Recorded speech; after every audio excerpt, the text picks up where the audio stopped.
여러분, 틱장애와 뚜렛 증후군이라는 이야기 들어보셨습니까? 네, 틱장애 보셨죠? 네. 틱장애가 여러 가지로 이렇게 복합적으로 나타나는 것을 뚜렛 증후군이라 그럽니다. 그래서 여기에 뚜렛 증후군, 틱과 그 증상이 여러 가지인 뚜렛 증후군 소년이 한번 온 적이 있습니다. 그래서 그 학생이 중학교 2학년 된 학생이었는데, 이 틱장애와 뚜렛 증후군의 사람들은 주로 이렇게 합니다. 이렇게 느닷없이 아! 하고 소리를 질러요. 그것을 아주 반복적으로 계속, 그러면서 고개를 흔든다든지 팔을 옆으로 이렇게 사람을 친다든지 발로 앞 사람을 찬다든지, 또 자기는 앞으로 걸어가려고 하는데 뒷걸음질을 친다든지. 그런데 제가 그 소년을 보면서 우리 눈에는 안 보이는데 분명히 귀신이, 악마가 그 아이를 요 모서리에다가 갖다리 밀어붙이는 것을 제가 옆에서 보는 거예요. 귀신은 안 보여요. 그러나 그 아이는 서 있다 말고 느닷없이 저 모서리가 옆구리를 가서 부딪히면 아이가 몹시 아파해요. 그리고 이렇게 앉아 있다가 벽에 가서 머리를 부딪히기도 하고, 또 때로는 벙어리처럼 말을 못하게도 하고, 또 때로는 귀가 먹어서 못 듣게도 하고, 그러면서 아주 온갖 몸짓을 다 하는 것이에요. 아주 너무너무 힘들게 사단이 그러는 것을 옆에서 볼 수 있었어요. 끊임없이 아 하고 소리를 지르든지 아니면 별 희한한 소리를 다 내서 제가 입에다 이렇게 반창고를 붙이라 그랬어요. 그래서 입에다가 반창고를 붙이고 나니까 이번에는 이 소리가 코를 통해서 나오는 거예요. 그리고 그 소년이 저하고 둘이만 있는데 저에게 아주 입에 담지 못할 쌍소리를 하는 거예요. 아주 쌍욕을 하는 거예요, 저에게. 근데 그것은 그 소년이 저한테 하는 게 아니고 귀신이, 즉 사단이 그 아이 입을 통해서 저에게 막 욕을 하는 것을 제가 알 수 있었어요. 그런데 사람들은 귀신 그러면 죽은 사람의 혼이라고들 생각을 해요. 그러나 그건 죽은 사람의 혼이 아니고 사단과 동맹 관계에 있는 악한 천사들을 귀신이라고도 하고 악령이라고도 하고 악마라고도 얘기하고 마귀라고도 얘기합니다. 그래서 이제 예수님이 계실 때 이런 뚜렛 증후군을 가지고 있는 한 소년의 아버지가 예수님 앞으로 이 소년을 데리고 왔어요. 먼저는 이 소년을 그 아버지가 예수님의 제자들에게, 9명의 제자들에게 데리고 와서 이 아이를 고쳐달라고 했는데 이 9명의 제자들이 이 소년을 고쳐주지 못했어요. 즉 귀신을, 악령을 쫓아내지를 못했어요. 그래서 예수님이 그 악령을 쫓아주시기 위하여 이제 사단과 예수님이 마주대하는 장면이 있는데 그것을 전장의 마당이라고 그렇게 얘기합니다. 이제 한번 이 사건은 너무나 중요하기 때문에 마태, 마가, 누가 이 세 사람의 그 복음서에 기록이 되어서 어떤 사람은 조금 다르게 기록을 하고 어떤 사람은 더 자세히 기록을 하고 그렇게 되어 있습니다. 먼저 여기 마태복음에 마태가 기록한 것을 좀 보시겠습니다. 마태복음 17장 14절에서 20절입니다. 예수님과 제자들이 사람들에게 갔을 때 어떤 사람이 예수님께 와서 무릎을 꿇고 절을 하며 말했습니다. 주님, 제 아들에게 자비를 베풀어 주십시오.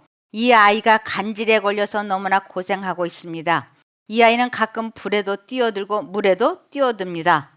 그런데 간질병은 이렇게 물속에도 뛰어들어가고 불속에도 뛰어들어가고 그러지 않아요. 간질은 그 자리에서 의식을 잃고 쓰러지는 것인데 여기에는 이렇게 간질이라고 이야기했더라고요. 그래서 이 불속에도 뛰어들고 물속에도 뛰어드는 것은 이 아이가 그러는 것이 아니고 악령이 이 아이를 거기다가 집어 던지는 것이에요. 뛰어들게. 제가 여기에 와 있던 그 소년을 보니까 아이가 막 달려가면 이 발을 걸면 왜 이렇게 공중제비를 해서 나가 떨어지지 않습니까? 꼭 그렇게 넘어뜨려요. 그리고 막 뛰어가면 이 뒷덜미를 잡아채가지고 뒤로다 이렇게 쓰러뜨리고, 사단이 내 눈에는 안 보이는데 분명히 아이는 그런 형상으로 넘어지는 것이었어요. 그런데 이 아버지가 보고 이 아이는 가끔 불에도 뛰어들고 물에도 뛰어듭니다. 이건 간질은 아니에요. 제가 이 아이를 제자들에게 데리고 왔었는데 고칠 수 없었습니다. 예수님께서 말씀하셨습니다. 아, 믿음이 없고 뒤틀어진 세대여, 도대체 언제까지 내가 너희와 함께 있어야 하겠느냐? 언제까지 내가 너희를 참아야 하겠느냐? 그 아이를 내게 데리고 오너라. 왜 제자들은 9명이나 되는 제자들은 이 소년을 고쳐주지 못했는데 우리 주님께서는 내가 언제까지 너희를 참아야 되느냐? 언제까지 내가 너희와 함께 있어야 되느냐? 하시면서 마음 아파하시는 것이에요. 왜냐하면 우리 주님께서 이 제자들에게 말씀하시는 그 믿음은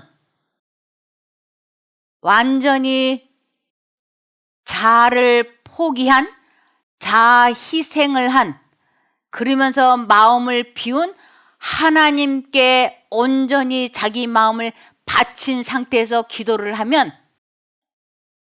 이 귀신과의 싸움에서 승리하는 것을 참 믿음이라 그래요.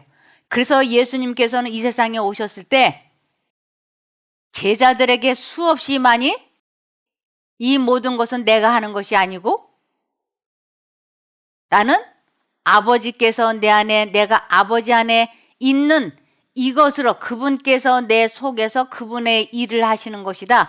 아버지께서 내 안에 계셔서 아버지의 일을 하시는 것이다. 이것을 제자들에게 수없이 많이 가르쳐 주시면서 그들에게 이 정신을 이어받도록 그렇게 하기를 계속 가르쳤던 것입니다. 그런데 이 9명의 제자들이 이 소년의 이런 뚜렛 증후군, 이것을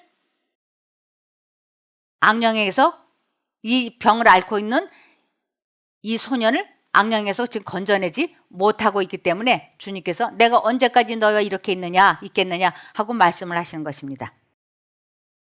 그러면서 그 아이를 데리고 내게로 오너라 그러면서 예수님께서 귀신을 꾸짖으셨습니다. 그러니까 사람들이 간질이나 치기나 뜰의 증후군이나 정신병이나 다 누가 주고 있는 것이냐면 귀신이 주고 있다고 하시는 걸 여기서 볼 수 있습니다. 그러자 귀신이 아이에게서 나가고 그 아이는 즉시 나았습니다. 그래서 이러한 질병을 고칠 수 있는 분은 오직 예수님밖에 안 계십니다. 제자들이 예수님께 따라와서 물었습니다. 어째서 우리는 귀신을 쫓아낼 수 없었습니까? 이 제자들이 아무래도 이상했어요. 왜 우리는 못 쫓아냈고 예수님은 되는가? 예수님께서 대답해 주셨습니다. 너희 믿음이 적어서이다. 여기에서 너희 믿음이 적어서이다라는 것은 너희가 믿음이 없다라는 것을 말씀하시는 것이에요. 너희가 믿음이 없어. 즉 그러면서 내가 너희에게 진정으로 말한다. 너희에게 겨자씨 한 알만한 믿음이 있으면 이 겨자씨 하나일 만한 믿음이라고 하는 것은 믿음이 아주 없다라는 것을 강조해 주시는 것이에요. 우리 아주 작고 작은 것을 표현할 때 뭐라고 얘기하느냐면 눈곱만큼도 없다라고 얘기하죠. 그건 한국 사람들의 표현이에요. 나 돈 없어. 아무것도 없어. 그것을 얘기할 때 눈곱만큼도 없다 그러죠.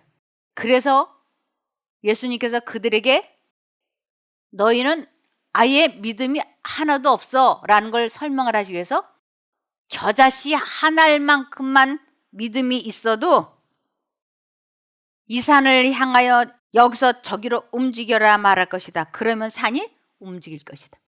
너희에게는 아예 믿음이 없어. 너희가 만일 눈곱만큼이라도 겨자씨 할 만한 믿음이라도 있다면 불가능한 일이 일어날 것이다 라고 하는 것을 이 산을 향하여 저리로 옮겨라. 이것은 사람이 볼 때는 완전한 불가능한 일이에요. 그 불가능한 일이 일어날 것이다. 그런데 너희는 믿음이 전혀 없기 때문에 아무것도 되는 게 없다. 지금 그것을 말씀해 주시는 것이에요.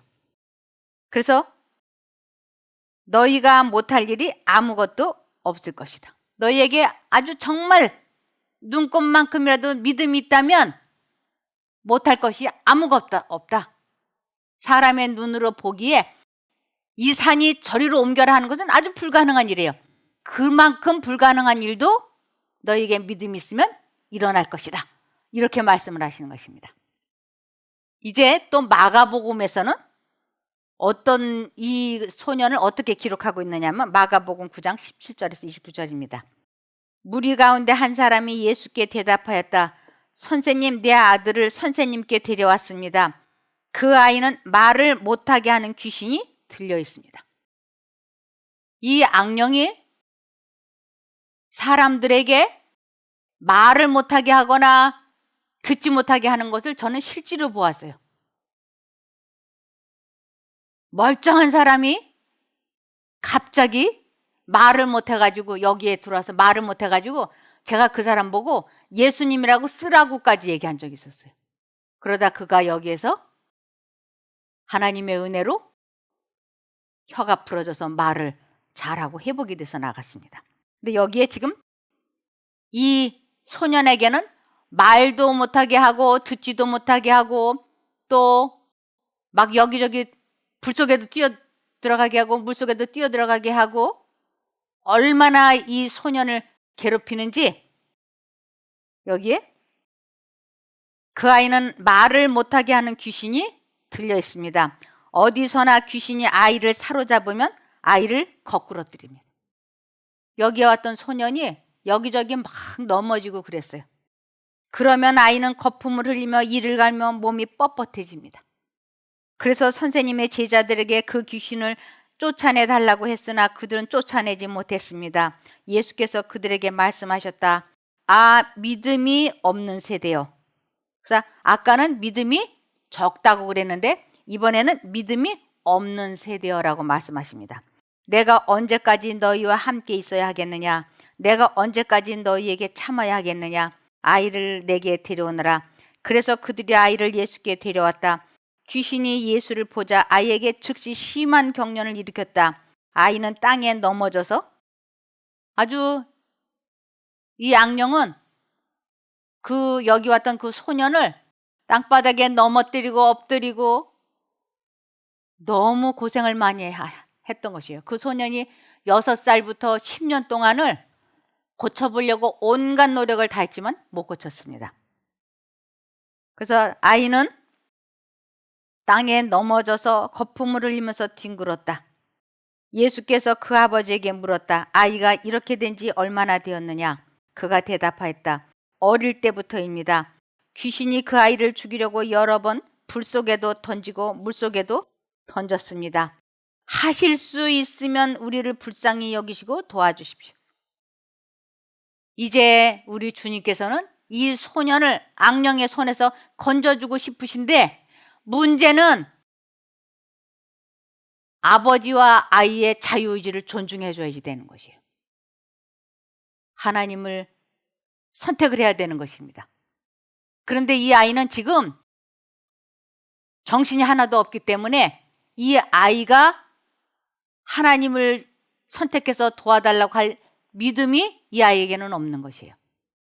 그런데 아버지는 지금 도울 수 있으면 도와주시고 도울 수 없으면 할 수 없지요 뭐, 이러는 생각을 가지고 있는 것이에요. 그래서 이제 예수님께서는 그에게 하나님을 선택하는 그것을 믿음이라 그러는데, 그 믿음이 있어야 이 아이를 고쳐주기 때문에 우리 예수님께서 이렇게 말씀하십니다. 23절에 예수께서 그에게 말씀하셨다. 할 수 있으면이 무슨 말이냐? 믿는 사람에게는 모든 일이 가능하다. 믿는 사람, 하나님을 선택하면 하나님께서 그 일을 가능케 해주시는데, 내가 왜 하나님을 믿지 않느냐, 즉 선택하지 않느냐 하는 것이었어요. 그 순간 아버지가 깨달았어요. 그래서 그 아버지가 24절에 그 아이의 아버지는 큰 소리로 외쳐 말했다. 내가 믿습니다. 믿음 없는 나를 도와주십시오. 이제 이 아버지는 이게 무슨 뜻인 줄 알고, 내가 믿습니다. 나를 도와주십시오. 나를 도와주십시오. 이건 선택하는 것이에요. 25절에 예수께서 무리가 어울려 달려오는 것을 보시고 악한 귀신을 꾸짖어 말씀하셨다. 그가 나를 도와주십시오 하고 선택을 하자마자 예수님은 즉시 그의 선택력에 응답을 하신 것입니다. 그래서 악한 귀신을 꾸짖어 말씀하셨다. 벙어리와 귀머거리가 되게 하는 귀신아, 내가 너에게 명한다. 그 아이에게서 나가라. 그리고 다시는 그에게 들어가지 말아라. 그러자 귀신은 소리를 지르고서 아이에게 심한 경련을 일으켜 놓고 나갔다. 아이는 죽은 것과 같이 되었다. 그래서 사람들은 모두 말하기를 아이가 죽었다 하였다. 그런데 예수께서 아이의 손을 잡아서 일으키시니 아이가 일어섰다. 예수께서 집 안으로 들어가시니 제자들이 따로 그에게 물어봤다. 왜 우리는 귀신을 쫓아내지 못했습니까? 예수께서 그들에게 대답하셨다. 이런 부류는 기도로 쫓아내지 않고는 어떤 수로도 쫓아낼 수 없다. 이제 갑자기 소리를 지르게 하고 불에나 물에 뛰어들고 고꾸라지고 넘어지고 벙어리가 되기도 하고 쥐를 먹게도 하고 거품을 물게 하고 파리해져 가고 여러 가지 모양으로 괴롭히는 것이 악마, 악령, 귀신, 사단이 하는 것임을 이제 이 말씀을 통해서 우리가 볼 수 있는 것입니다. 그런데 이제 아버지가 하나님을 선택하고 도와달라고 했기 때문에 예수님이 이 소년을 두고 누가 마주 서 있느냐 하면 사단과 마주 서 있어요. 이것을 이제 보시겠습니다. 아이를 데리고 왔다. 구주의 눈이 그를 보자 악령은 고통으로 경련을 일으키게 하면서 그를 땅에 쓰러뜨렸다. 그는 쓰러져 뒹굴고 거품을 내며 무서운 비명을 발하였다. 확실하게 사람을 쓰러뜨리고 거품을 물게 하고 괴롭히는 것이 악령이라고 하는 것을 여기에서 확실하게 말씀하고 있습니다. 생명의 임금, 예수님이에요. 생명의 임금과 흑암의 권세의 임금 사단이 다시 전쟁에서 대면하였다. 그리스도는 포로된 자에게 자유를 전파하며 눌린 자를 자유케 하시는 그의 사명을 성취하시기 위해서요. 사단은 자기가 사로잡은 자를 그의 지배 아래 장악하기 위해서였다. 눈에 보이지 않는 빛의 천사들과 악한 천사들의 무리가 이 싸움을 보려고 가까이에 몰려오고 있었다. 예수께서는 잠시 동안 악령이 그의 능력을 발휘하도록 허용하셨는데 이것은 보는 자들로 바야흐로 있을 구원을 이해할 수 있게 하기 위함이었다. 이제 주님께서는 악령이 이 아이를 괴롭히고 그러는 것을 가만히 내버려 두셨어요. 이제 사람들이 이 장면을 잘 보고 또 하나님의 천사와 사단의 천사들이 거기 와서 이제 딱 구경을 하는 것입니다. 군중은 숨을 죽이고 쳐다보았고 아버지는 희망과 공포가 엇갈리는 고민 가운데서 지켜보았다. 예수께서는 언제부터 이렇게 되었느냐고 물으셨다. 아버지는 여러 해 동안 고통당한 이야기를 한 후 더 이상 견딜 수 없다는 듯 무엇을 하실 수 있거든 우리를 불쌍히 여기사 도와주옵소서 하고 부르짖었다. 지금도 그 아버지는 하실 수 있거든 하면서 그리스도의 능력을 의심하였다. 할 수 있거든이 무슨 말이냐? 믿는 자에게는 능치 못할 일이 없느니라고 예수께서 대답하셨다. 그리스도에게 능력이 부족한 것은 아니었다. 아들이 낳는 것은 아버지의 믿음에 달린 것이다. 아버지의 선택력에 달린 것이에요. 아버지는 눈물을 쏟으면서 자신의 연약함을 깨닫고 그리스도의 자비에 전적으로 맡기면서 내가 믿나이다. 나의 믿음 없는 것을 도와줘서라고 부르짖었다. 예수께서 그 말씀을 이제 선택하는 것을 보시면서 예수께서 괴로워하는 아들을 돌아보시면서 벙어리 대고 귀먹은 귀신아 내가 네게 명하노니 그 아이에게서 나오고 다시 들어가지 말라고 말씀하셨다. 이 악령은 예수님의 권세로만 이길 수 있어요. 다른 것으로는 이 악령에 사로잡힌 사람을 구출할 수 없습니다. 그는 소리를 지르며 필사적인 몸부림을 쳤다. 사귀는 나갈 때에 그의 피해자의 생명을 갈기갈기 찢으려는 듯이 보였다. 우리 아이가 엄마 말을 안 들을 때 엄마가 너 나가거라. 그러면 아이가 나갈 때 문을 공손히 닫고 나가나요? 있느니까 쾅 닫고 나가죠. 지금 이 사단이 하나님께서 그 아이를 괴롭히지 말고 다시 그에게 들어가지 말라고 하니까 나가기는 나가는데 이제 분하잖아요. 자기가 졌으니까. 그러니까 이 아이를 확 내동댕이 쳐놓고 나가는 거지. 그 후에 소녀는 누워서 움직이지 않고 겉보기에는 죽은 것 같았다. 죽었다고 무리들은 수근거렸다. 그러나 예수께서는 손으로 그를 잡아 일으켜서 심신이 완전히 건전하여진 그를 아버지에게 인계하였다. 아버지와 아들은 그들을 구원하신 분의 이름을 찬양하였다. 무리들은 하나님의 위엄을 놀라워하는 반면에 패배를 당하여 풀이 죽은 서기관들은 화를 내면서 돌아갔다. 우리를 하늘과 연결시키고 흑암의 권세와 겨루어 싸울 힘을 주는 것은 믿음이다 그랬어요. 이 믿음은 곧 하나님을 선택하는 것까지를 믿음이라 그래요. 그러니까 하나님을 선택하지 않는 것은 믿음이 아니라고 하는 것입니다.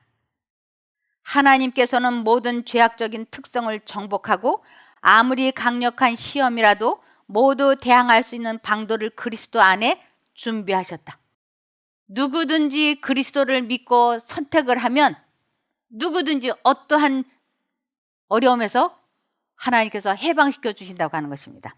그러나 많은 사람들이 자신들은 믿음이 부족하다고 생각함으로 그리스도에게서 떨어져 있다. 그리스도를 선택하지 않는 것이에요. 이런 사람들은 저희의 어쩔 수 없는 무가치함을 가지고 긍휼하신 구주의 자비에 전적으로 자신을 맡기도록 하라. 자기를 보지 말고, 즉 자기 자신에게 생각을 몰두시키지 말고 그리스도를 쳐다보라. 생각을 하나님께 고정시켜라. 그런 뜻입니다. 사람들 가운데 거니시면서 병든 자를 고치시고 사기를 내쫓으신 그리스도께서는 오늘날에도 역시 능력 있으신 구속주이시다. 믿음은 하나님의 말씀에서 온다. 그렇다면 내게 오는 자는 내가 결코 내어 쫓지 아니하리라는 그의 약속을 굳게 붙잡으라. 그의 발 아래에 몸을 던지고 내가 믿나이다. 나의 믿음 없는 것을 당신께서 도와주소서라고 부르짖으라. 그대가 이렇게 하는 동안에는 결코 멸망할 수 없다. 결코 그럴 수 없다.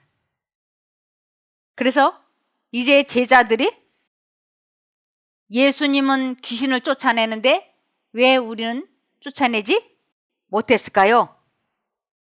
하고 아주 그것을 이상하게 생각했어요. 근데 여기에는 차이가 있습니다.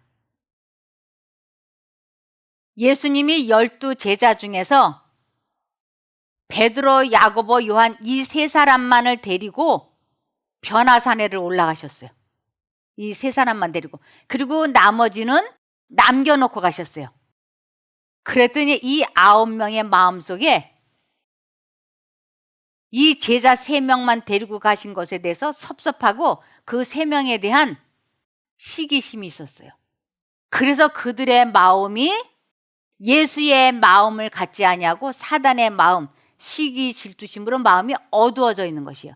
그러한 상태에서 이 귀신을 쫓아내려고 하니까 사단이 볼 때 내가 넣어둔 생각을 가지고 내가 나를 이길 것 같으냐? 너는 내 종이다. 그러니까 그들이 아무리 기도를 해도 죄악을 품고 드려지는 기도는 하나님께서 응답하시지 않습니다. 그래서 그들은 귀신을 쫓아내지 못했던 것입니다. 그런데 예수님의 마음은 아버지 하나님의 생각으로 가득했기 때문에 예수님께서 기도하셨을 때 성령 하나님께서 이 귀신을 물리쳐 주신 것입니다. 그래서 여기 보면 기도하고 그리스도의 말씀을 명상함으로써 믿음을 굳게 하는 대신에 그들은 낙담과 사사로운 불평에 사로잡혀 있었다. 이와 같이 어두운 상태에서 그들은 사단과의 쟁투에 들어갔었다. 이것 때문에 그들은 악령을 소년에게서 쫓아줄 수 없었던 것입니다. 이와 같은 쟁투에서 승리하기 위해서 그들은 다른 정신으로 그 일을 대했어야 한다. 승리하기 위해서는 다른 정신, 곧 누구의 마음이냐면 예수님의 마음으로 그 일을 했어야 되는데 그들은 예수님의 정신이 아닌 사단의 정신이 가득해서 그 일을 했기 때문에 그들은 사단과의 싸움에서 지게 된 것입니다. 그들의 믿음은 열렬한 기도와 금식과 그리고 마음의 겸비로 힘을 얻었어야 했다. 마음의 겸비, 이것은 자아 포기한 겸손한 것을 겸비의 마음이라고 합니다. 그들은 자신을 비웠다라고 하는 것은 자아 희생, 자아 포기, 이것을 자신을 비우고 성령과 하나님의 능력으로 충만하게 체험을 입어야 했다. 즉 자기 마음을 비우고 자아 희생을 하고 자아 포기를 했을 때 성령이 그 마음에 임하시는데 그들의 마음에는 이 세 제자에 대한 시기와 질투심이 있었기 때문에 그는 예수님의 마음이 아니고 사단의 정신, 사단의 마음으로 이 악령과 싸웠기 때문에 이길 수가 없었던 것입니다. 하나님께 열렬하고도 꾸준하게 탄원하는 믿음, 아주 자아 포기를 하는 끈질긴 기도라야만이 되는데 그들은 하나님께 전적으로 맡기고 그 사업에 아낌없이 헌신하는 믿음, 자기 자신을 완전히 죽이는 믿음이라 해야 되는데 그들은 그것이 없었어요. 그것만이 정사와 권세와 이 어둠의 세상 주관자들과 하늘에 있는 악의 영들에 맞서 싸우는 전쟁에서 사람으로 하여금 성령의 도우심을 받을 수 있게 한다. 그들의 마음에는 예수님이 거하시지 않았어요. 그래서 그들은 이 전쟁에서 이길 수가 없었던 것입니다. 그것을 우리 주님께서는 너무 마음 아파하셨어요. 너희는 언제까지 이렇게 생각을 통제시키지 못하고 감정을 조절하지 못하고 마음을 다스리지 못하느냐? 언제까지 이렇게 마음의 이기심과 시기심으로 이렇게 살겠느냐? 왜 이렇게 참된 믿음이 없느냐? 그것을 우리 주님께서는 나무라셨던 것입니다.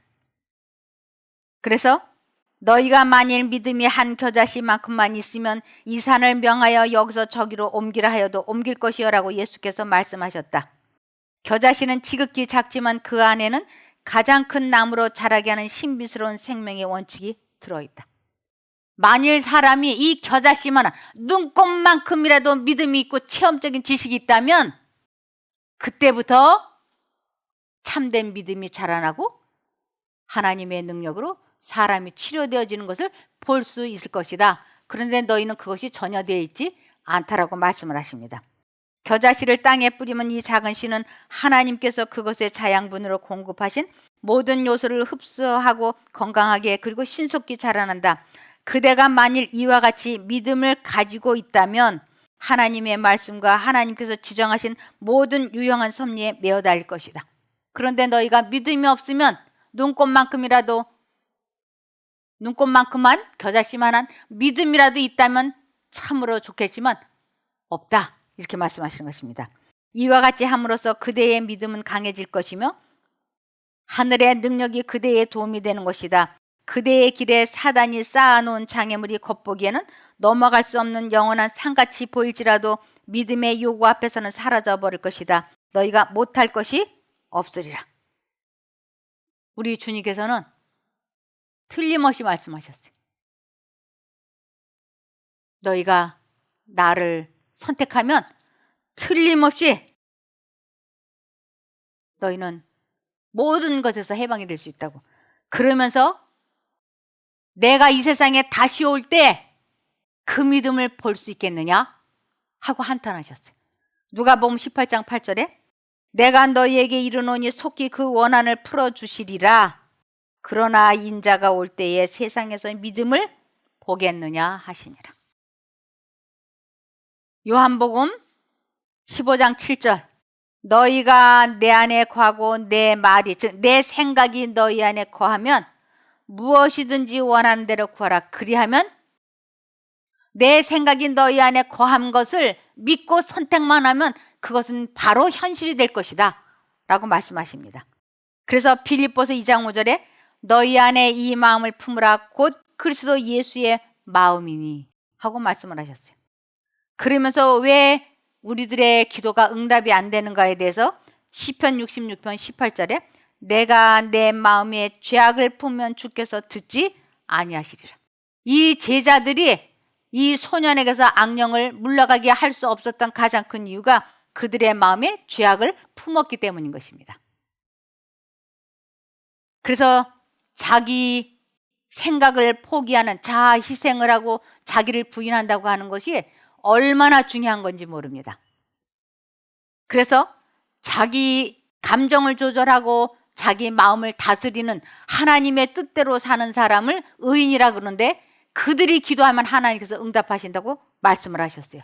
시편 34편 17절에 의로운 자들이 부르짖으면 여호와는 들으시고 그들을 모든 환난에서 건지신다. 시편 40편 1, 2절에 내가 간절히 주님을 기다렸더니 주님께서 나를 굽어보시고 나의 울부짖음을 들어주셨네. 주님께서 나를 멸망의 구덩이에서 건져주시고 진흙탕에서 나를 건져주셨네. 내가 반석을 딛고 서게 해주시고 내 걸음을 안전하게 해주셨네. 이 세상에 수많은 사람들이 교회와는 연결되어 있어요. 그러나 하나님과는 연결되지 않았어요. 하나님과 연결이 된다는 것, 즉 우리 마음속에 예수 그리스도를 모시는 것, 두 가지 생각이 우리 마음에 들어올 때 하나님을 선택을 해서 그분을 내 마음에 계시게 하는 것, 이 믿음을 가지면 간질, 틱장애, 뜰의 증후군, 각종 자가 면역 질환, 암, 온갖 것들을 하나님께서 고쳐주십니다. 그래서 믿는 자에게는 능치 못하는 것이 없다라고 예수님께서 말씀해 주셨습니다. 우리 모두가 모든 질병에서 예수 그리스도를 믿음으로 고침받기를 바라며 말씀을 마치겠습니다. 기도하겠습니다. 하늘에 계신 저희들의 아버지 하나님, 하나님께서 저희들에게 참 믿음을 가질 수 있게 도와주십시오. 저희가 하나님을 믿는다고 하면서 순간순간 우리들의 생각대로 살아왔습니다. 참 믿음은 하나님을 선택하는 것임을 알지 못했습니다. 이제 이것을 배웠으니 이것을 삶에 적용하고 체험해 볼 수 있게 도와주시기를 예수님 이름으로 기도합니다. 아멘.